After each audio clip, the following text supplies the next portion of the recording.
how people's reactions are different. I have no idea. I mean, I'm just guessing.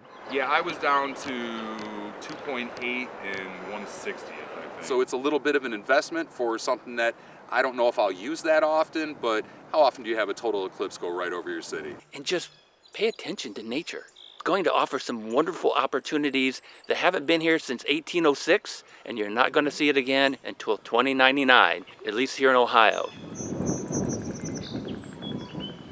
Hoya Filters is a good company that I've been buying their filters since I started, and they offer a 5-stop ND filter. ND means neutral density. That's just a fancy way of saying sunglasses for your camera.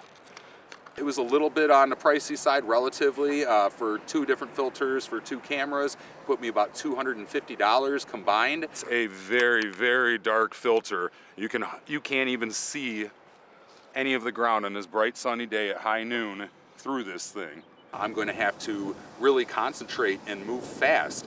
When we get into totality, I'll have to unscrew my filter because it'll be dark enough that will be able to take a normal exposure. If I still had that filter on, we wouldn't even be able to see the sun. So that's only, less than 3 minutes for a totality. So I'll have to pull that filter off, and then I'll have to put it back on when it gets to the other side. During totality, but only during totality, will it be safe to take my filter off.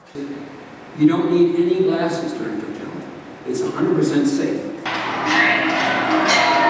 Take your glasses off. So I bet you weren't aware how noisy solar glasses are.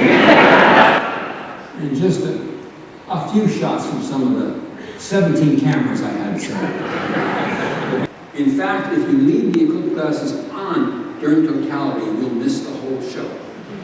One thing I recommend for people to do, if they want to get some kind of pictures, but they don't want to interrupt their enjoyment of the eclipse, take your cell phone and put it behind you so it can photograph you and your family or friends with you in the foreground and the eclipse above.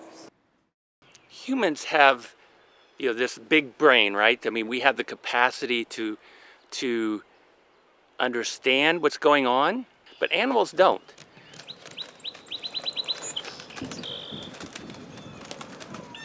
The moon starts to make its journey, blocking the sun. The animals are going to get a little antsy. They're going to start, as you start getting into what is called C1, where the moon is just starting to get in front of the sun, you're going to see animals start, maybe the crickets, the bugs are going to get a little more active. You go from C1 into C2 and C3, where we're having more of the total eclipse. You may see birds actually moving in large groups. Some of these birds are actually going to be moving from their diurnal roost sites, their day roost sites, where they're foraging in the fields, and they're going to be moving to the refuge, to the wetlands. Bats are going to become active. You may hear some other types of birds that are what we classify as being more crepuscular. So crepuscular just means right that time before it gets total dark. There are certain birds that are very active during this twilight time.